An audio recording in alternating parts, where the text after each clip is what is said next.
Welcome to the Jones Zone, a podcast by Darryl and JJ Jones.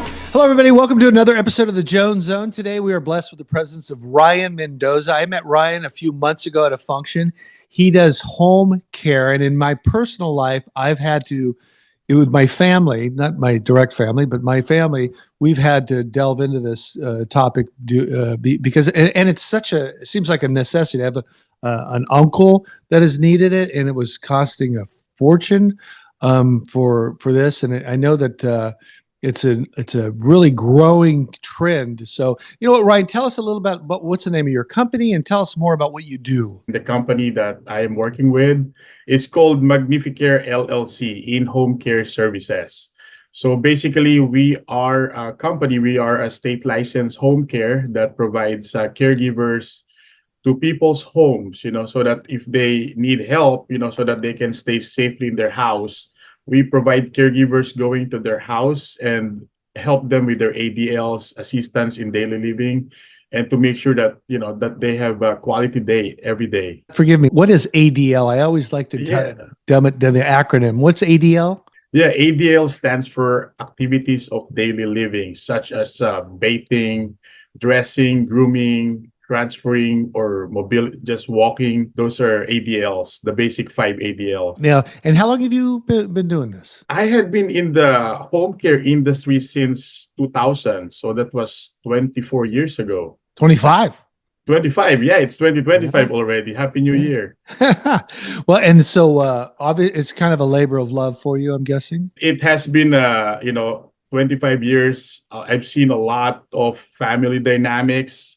I've seen a lot of people from different age group. Of course, I started when I was started 25 years ago. So I started with those who are like 90 years old back then. But of course, it's been 20 years old. So I've seen how the demographic has changed, especially here in California, in Orange County, where we serve. What has changed? There's a lot of baby boomers, as they say. And there's a statistics that say that by 2030, nearly 1 in 5 Californians will be 65 or older. So we need a lot of qualified and skilled caregivers to serve to this growing demographics of older adults in our community. No, I've had plenty of clients who have approached me who want to get their parents' house sold, but first they have to get their parents into a care facility. And I know, and they say it's just a battle. They don't want to leave home. And frankly, I get it. You really can't blame someone for not wanting to leave their house. You talked about age. What's your average age of your client, I guess you could call it? Yeah, our clientele right now, I would say from 70 to 90 to even 100, actually. We have a centenarian, We have one client who's 17 years old. So we help not just the elderly, but even those who are not in that range, as long as they need help, in their home, and we have a caregiver that can cater their needs. Oh, he's 17, you said? 17 years old, yeah. This a teenager, young guy, a teenager, yeah. So you help people who are, we don't know his name, so I don't think we're getting personal, but so people that are in accidents or have health issues? Had accident and, apparently cannot move, quadriplegic. So we want to make sure that he's able to, to function by helping him, so that he will have a quality day, And I'm guessing you have different levels of care, meaning, well, I guess obviously there are people who need, maybe walk us through the different levels of care, anywhere from once a week to 24/7. Tell us more about that. Yeah, well, of course, not two people are the same, right? I mean, our basic care is called companion, and basically companions are caregivers would come to your house and just help you to do your things that you need to be done. For example, doing some light housekeeping, doing some laundry, like socializing, going to doctor's appointments, and we try to advocate for our clients, especially when going to doctor appointments. It's something that is important to us, because it sounds really basic, appointment, but we want to make sure that everything is charted, because it's important that the family is aware, what happened during the appointment. So that's for the companion care. And then the second level of care that we have is called personal assistant. Companion care. Is there a minimum number of days a week or hours that is required for you guys to really be able to do something and help? Is it minimum of 5 hours a week, or how's that look like? Yeah, well, we started having minimum of 4 hours per visit, and that is so that we can allow, make sure that the caregivers are compensated, for the Right. time that they go there. And also, we don't want to rush the client, because if you want to do several activities such as shower, grooming, you don't want to do it in 30 minutes, because we don't want for them to feel rushed. So we had 4 hours minimum, but we decided to just not implement that and just do like even 2 hours, because sometimes people, especially who lives in their own home, they're not they're very hesitant, of course, to have somebody coming over, and we respect that because that's their sanctuary, that's their home. So we try to work with the client, with what kind of care they need, with what kind of caregiver they require, because at the end of the day we want to make sure that what their needs are met. And you mentioned showering, so I'm guessing that's a Yeah, real big one. What are the things you said? Shopping, light housekeeping, right. housekeeping. I don't know. I understand that, but the showering's a big deal. It sounds obviously. What are there Mhm. anything common things that you do for people that maybe people wouldn't even think of? Yeah, well, like I mentioned earlier, the ADLs, which are, activities of daily living, and the second level of care that we offer is called personal assistant, because the caregivers are trained and experienced how to do proper body mechanics, like transferring, lifting, giving shower to patients, dressing, grooming.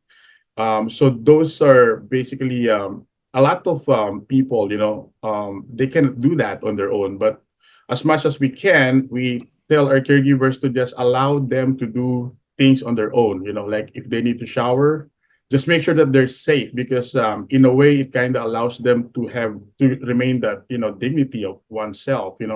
So ultimately, the caregivers are there to help, to extra set of hands, make sure that they're able to do it safely and properly in their home, like the activities that I mentioned. Right. And then the third level of care we have is the specialized care. And basically, that's for clients that, for example, just came home from the hospital.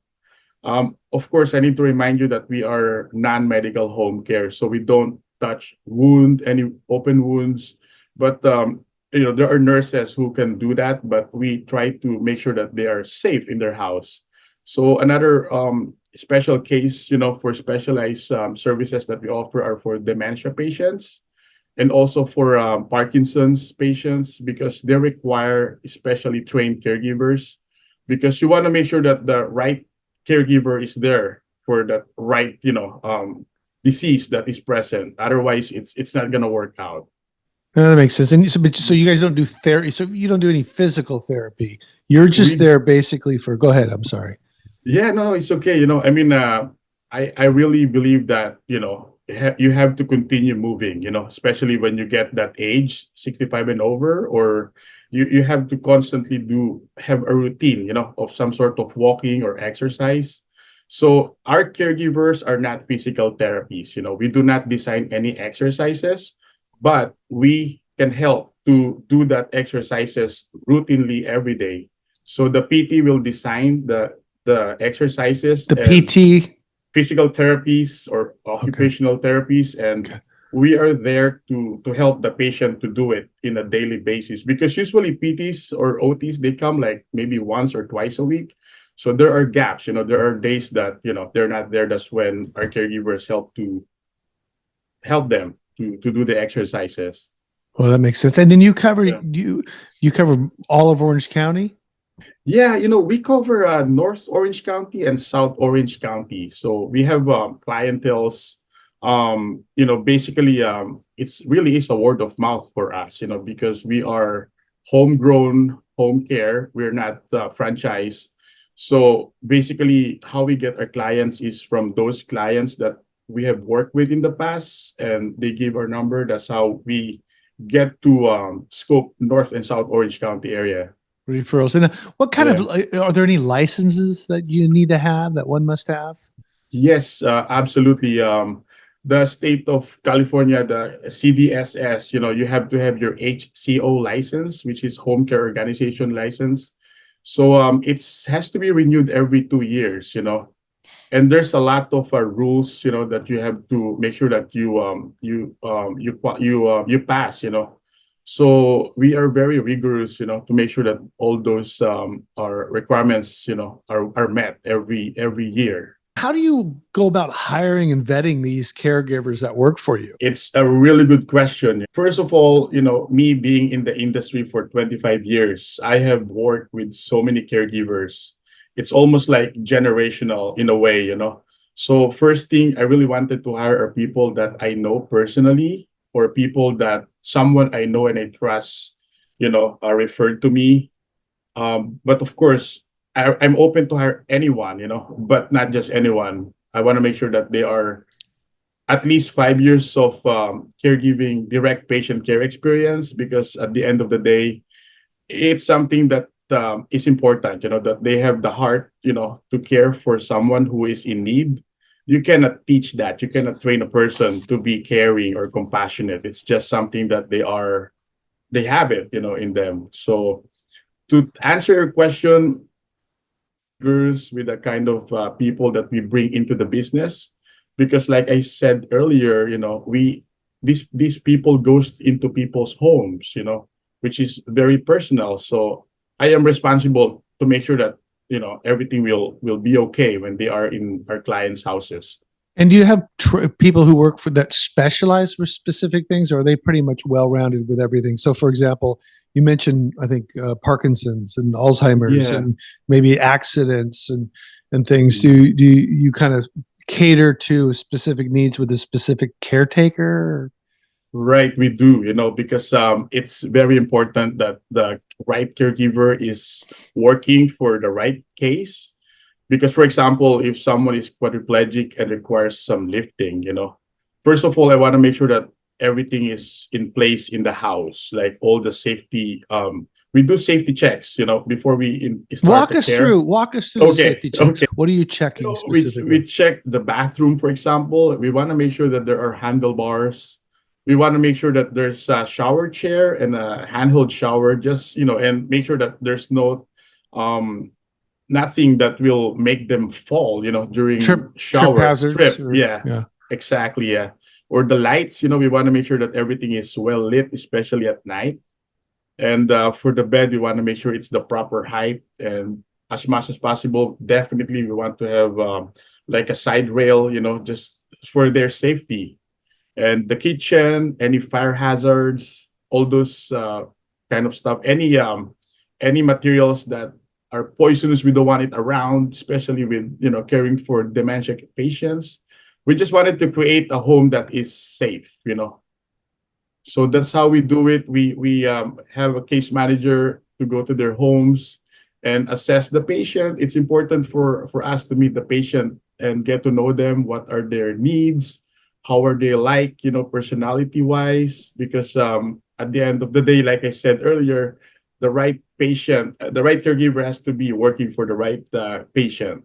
I'm guessing you probably have to also have some psychology, because I know, like you had mentioned, a lot of people don't exactly, it's their sanctuary. They don't want to have their sanctuary invaded.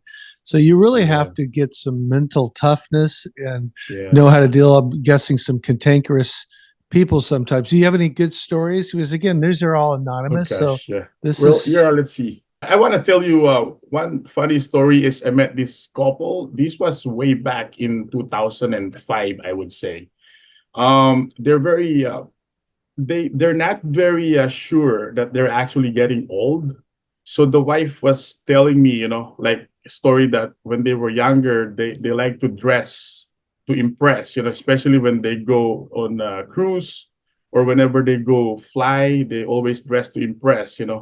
But now that they're older, I could not forget what she said, that she always want her husband to dress with bright colors so that she can always spot him in the crowd. that's So almost like a Disneyland thing. I used to give you these bright yellow shirts, and that's what you want your kid to wear at Disneyland so you can spot them.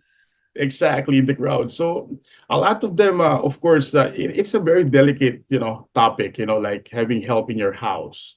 So you really want to have to do it at their from there. From you want to just kind of ride, from what they're telling you, because at the end, you just want to listen to what their needs are. So you need to be creative. How are you gonna resolve? How are you gonna provide solution to their needs? Because a lot of them really don't want to have caregivers. And They who typically approaches you? I'm guessing that Yeah, oftentimes it's family members. oftentimes the adult children, of older adults are the ones making the first call. So we just wanted to and they know their parents more than I know their parents. So they tell us what I need to know, how we're gonna approach it. And it really is a family thing. It requires the support of the whole family, to start the home care. And you have everything from, so what's your most extreme? Your most extreme would be, do you offer 24/7 care? We do offer 24/7 care. We do usually we have two caregivers, one during the day shift for 12 hours and another caregiver comes at night, for the next 12 hours. And usually those cases, requires caregivers who are alert and awake the whole time. And we also have live-in care wherein the caregiver stays in the home of our clients. They live there and they have a room and they're like having a family member, who's Well, caring let me for ask you them. this, because cost is always a big thing. And in fact, that's another thing I wanted to talk to you about is, I think the audience would be interested in that. Is it better, maybe less costly, if you provide live-in care, meaning they also get free rent or whatever you want to call it? Walk us through that. What are your payment options or what are cost Right. options? Yeah, of course. So first of all, our agency, we accept long-term care insurance. So we work with your long-term care insurance company, and we can start the claims, and we provide all the paperwork that they need because they require a lot, charting every day. And we also cater to our veterans, which we are very proud of. I was just in the VA hospital yesterday and talked to the case managers there, and it was a really meaningful, for us, caring for the veterans. The way we do the costs, the way we determine the prices is level of care, the number of hours the caregiver is needed, and the skill of the caregivers. So if somebody needed 4 hours a day, what is approximately the cost for that once a week? It's an hourly cost. Is that how it works? Yeah, for 4 hours a day, the way we determine the price is we have a person who does that. And it's very competitive, compared to every other home care in the area.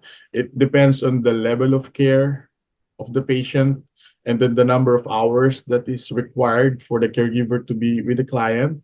And of course, it also depends on the skilled level of the caregiver because we want to make sure it's very important for us that the caregivers are properly compensated because Sure. Well, I you want mean to you that's you get what you pay for. So you want. I mean, right. I've been a big believer of that. I don't mind. Yes. It's funny. I had a tile guy do business with me once, and I don't typically try to negotiate people down on their value of what they're bringing to me. And he was doing a big tile job at my house, and he said his name was Abel. He said, Abel. He said, Darryl, says, you want me to do a really good job, right? You want me to be enthusiastically here at your house, lining up those tiles as accurately as I can and specifically as I can and just perfect, right? I said, absolutely. He goes, well, I mean, Yeah. this is what I need to do that. And I thought, you know what? That makes sense. Here you go. I gladly gave him. I saw the value in him Yeah. because he was going to do, and he did. He ended up doing a just phenomenal job. This was years ago, but anyway, so you can kind of cater to specific needs, and you have different Right. levels of talent, I suppose you could say. Or Yeah, we have different levels of talents, different levels of experience. And it is really for me, like I said, it's important that the caregivers are properly compensated because that's how we attract the best talents, in the industry, is we pay them more than other agencies. And we're happy with what we're doing because what is more important than making sure that your loved one has the quality care, Oh, and exactly. yeah. Mhm. Absolutely. I think I had mentioned it. If I didn't, I was talking to my aunt. Maybe it was before the Mm. show. That's why I'm not remembering if it was during the show or before the show. My aunt was telling me how she had one that was going to cost her $9,000 a month Mm. to care for her husband, who's got Mm. severe Alzheimer's and Mm. etc. And Right. I'm not saying which aunt this is, so I'm not disclosing Mhm. anything. Plus, it's kind of public knowledge. It's not a big deal. Mm. Um, 9,000. So, are there any costs? What's the range of costs that one has to pay for home care typically? Is it anywhere from 500 to $15,000 a month?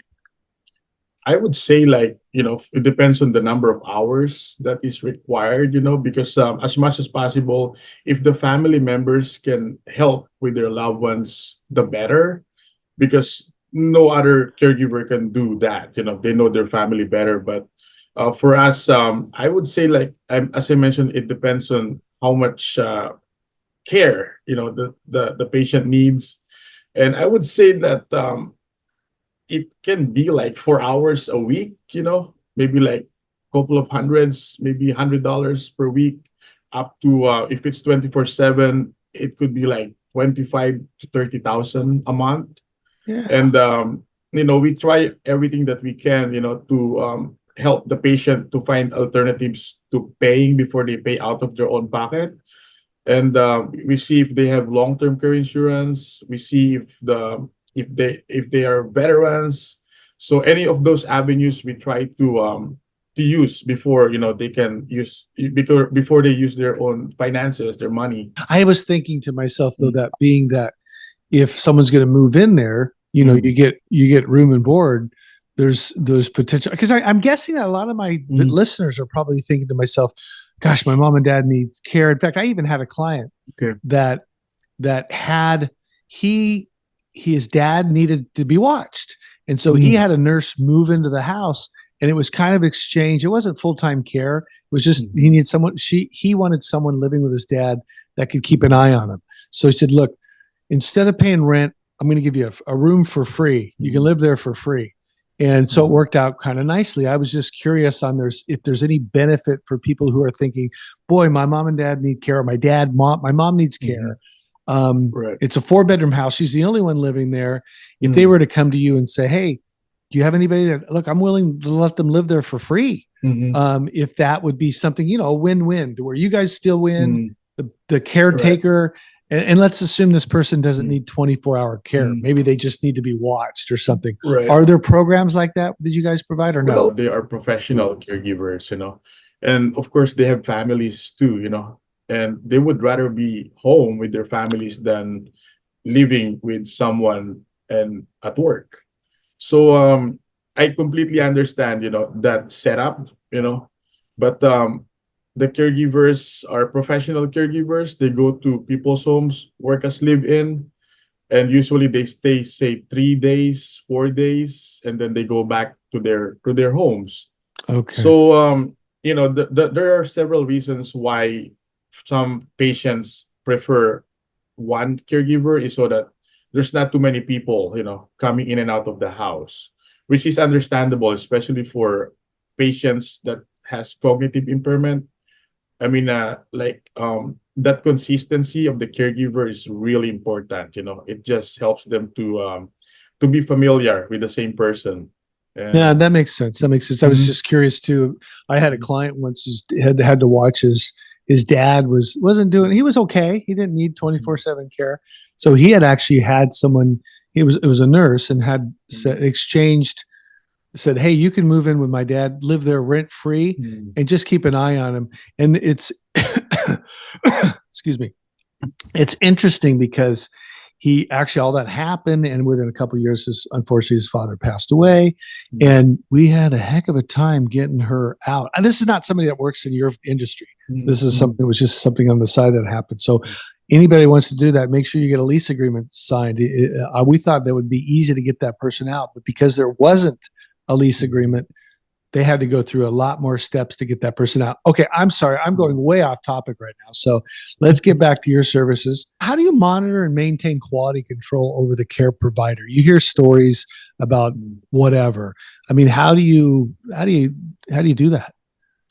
Yeah, it's I mean, it has to be consistent. The quality of care that is provided to each client has to be, the same as much as possible. For example, if the caregiver who's working for this client, got sick, and we have to send an emergency caregiver to replace her for several days. We want to make sure that it is seamless, like the transition between the primary caregiver and the reliever caregiver. But do you So get feedback? I mean, you the get way we feedback. yeah, the way we do it is we have a care plan in place, for each client. After the first day of assessment, meeting them, we tailor this care plan that is very detailed. And we also are using an app on our cell phone wherein we can, of course, we can check, have we done this today? Have we did the meal? Did they shower today? So we want to make sure that those boxes are checked. And of course, there's more things beyond boxes being checked. So the personality is really important. We want to make sure that the caregiver who will be a reliever will be somehow the same as the caregiver who is sick and needs to be relieved from work. Are you seeing more dementia challenges opposed to physical challenges in the last 20 years? I mean, you've been doing this for a long time. So Yeah, is it more a lot of memory care? Does that make sense? Because there's it physical does. and then Yeah. there's mental. hmm It's there's I noticed the trend that there's a lot of dementia patients coming in. And I mean, like you said, it's physical or mental. Sometimes mental is more difficult, really, because it's more of like behavioral challenges or management. And for that, we try our best to help the patient, to slow down the progression of the disease. And the way we do it is we do our best, to make sure that they are constantly engaged, like make sure that their brains are active, puzzles, conversations, looking at old photographs, because those kind of activities has been proven to really help to slow down the progression of the disease. Yeah, I heard that And actually even just change, like if you brush your teeth with your right hand, use your left hand, right, brain right, circuitry and everything like that right. is a big Yeah. deal. It's So like you muscle have seen, memory. Yeah. more, well, Alzheimer's and dementias the last 25 years than it seems like it's growing. I have seen, and I was thinking maybe because there's much more older adults now than before, back 25 years ago. So it could be both. It could be because there's more of older adults, that's why there's more dementia. Right. But the point is, for a home care, you have to really send the right caregiver, for the Sure. case, because if you send someone who does not have dementia experience, it's just gonna make things worse, really. It's not gonna work out. Well, that's probably leads me to my, Mhm. my final question, which is Mhm. what advice would you give somebody who's considering calling someone like yourself and Mhm. hiring a company for home care? Of course, it's our loved ones. We want to make sure that our loved ones gets the best. I mean, most of the people that we are caring for right now, they work so hard all their lives. And now that they are at the age that they need care, they need help. We do everything, and I think it's important for us, for adult children to recognize that your parents deserve the best, and I'm sure every family wants that. And research, like if your parent has dementia or if your parents have Parkinson or any specific disease, it's good to reach out to organizations. We have Alzheimer's Orange County, which is a very good source, good source of support in the community. And for Parkinson's, we have organizations as well. It's good to research about the specific disease and make sure that the home care that you call or reach out to our home care our state license, because it's very important that you protect your parents, and also follow your follow your heart, I guess. Like sometimes when you interview people, you have that intuition, so you know who the right people are. But sometimes it fails too, that's why it's best to hire someone who are licensed. And I think I'm a big advocate for that because hiring caregivers, like I said earlier, they enter your home, they enter your sanctuary, and you just want to make sure that it's a good experience for your parents. Endorsements and then checking out. What's that organization Yes. again? Alzheimer's for Orange County? Alzheimer's Orange County, and there's also Alzheimer's Association. Those are wonderful organizations. Awesome. Well, hey, if any of our listeners want to get a hold of you, Ryan, what is the best way to contact you? A cell phone, an email, or both? I can be reached at through cell phone or through our office or through email. Our office number is 949-438-8881. And then my cell phone number, it's a direct cell phone number. It's 949-300-6740. And we can be reached at our email, which is info@magnificare.net. It's info@magnificare.net. I love your name, by the way. Who came up with Thank you. magnificare.net? Is that you or? Yeah, I've been a caregiver for a very long time, and it's like a magnificent care. Yeah, no, I get it. And Did you come up with it or someone I else? did, Awesome. and another story is, we cater to our retired priests in the Diocese of Orange, and Magnificare, as in Magnificat, which is the Song of Mary, Mother of Jesus. So it's Magnificare is the name, LLC. Got it. Well, hey, I appreciate you taking some time out of your day and doing this for me. Hopefully our listeners can call you if they have any questions, and sincerely appreciate you. And I know I'm going to be seeing you soon one way or another. So Yes.